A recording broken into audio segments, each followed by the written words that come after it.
The first time I met my boyfriend's childhood best friend, she proudly introduced herself as the ultimate socialite fraud investigator. Throughout the entire dinner, she couldn't stop lecturing me. Women really shouldn't overdress. If Declan hadn't explicitly told me you were his girlfriend, I would have definitely grouped you with all those fake rich girls I've exposed online. My boyfriend Declan eagerly nodded along.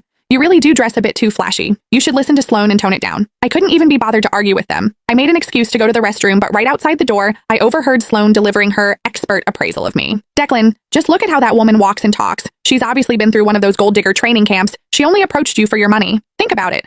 A Patek Philippe watch, a limited edition Hermes Birkin, and a multi-million-dollar sports car? How could a regular doctor ever afford that? My blood boiled, and I finally reached the end of my patience. I turned around, pulled out my phone, and called my father, the richest billionaire in New York. Dad, wire me $10 million. I'm going to buy out a certain socialite fraud agency and teach this girl that wealthy men can actually have daughters. If you don't believe me, I'll test her for you in a minute. That way you can see this gold digger for who she really is. As I hung up the phone, Sloane's confident voice drifted out from the private dining room. Declan was looking at her, nodding with absolute trust. I really wanted to see how Sloane planned to test a real heiress like me. When I pushed the door open, Sloane was holding my Hermes Birkin, inspecting it from every angle with a condescending smirk. I'm telling you, young girls like you really shouldn't get caught up in comparing yourselves to others. The first step to becoming a fake socialite is trying too hard to package yourself. This bag of yours is a rental, right? I almost laughed out loud.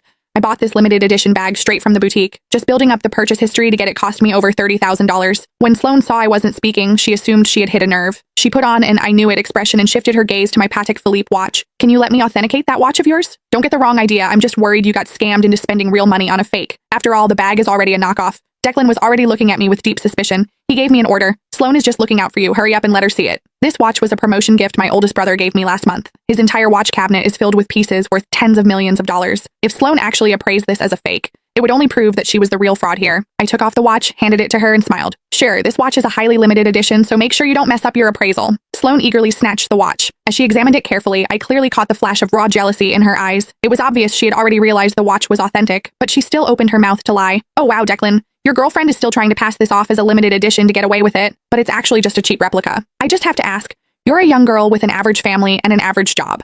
Why are you buying these fakes just to stroke your ego? Don't tell me you thought you could use these knockoffs to trap a rich guy and drain his bank account. The belittling tone in her words couldn't have been more obvious. In an instant, the way the other people at the table looked at me changed from admiration to disgust. Declan glared at me with sheer contempt, his voice dripping with disgust. How can you be so vain? And to think I actually believed you were different from other women? It turns out you all just want my money. Looking at his disgusted expression, my heart turned ice cold. I used to think Declan was just easily influenced, but that he at least had basic judgment.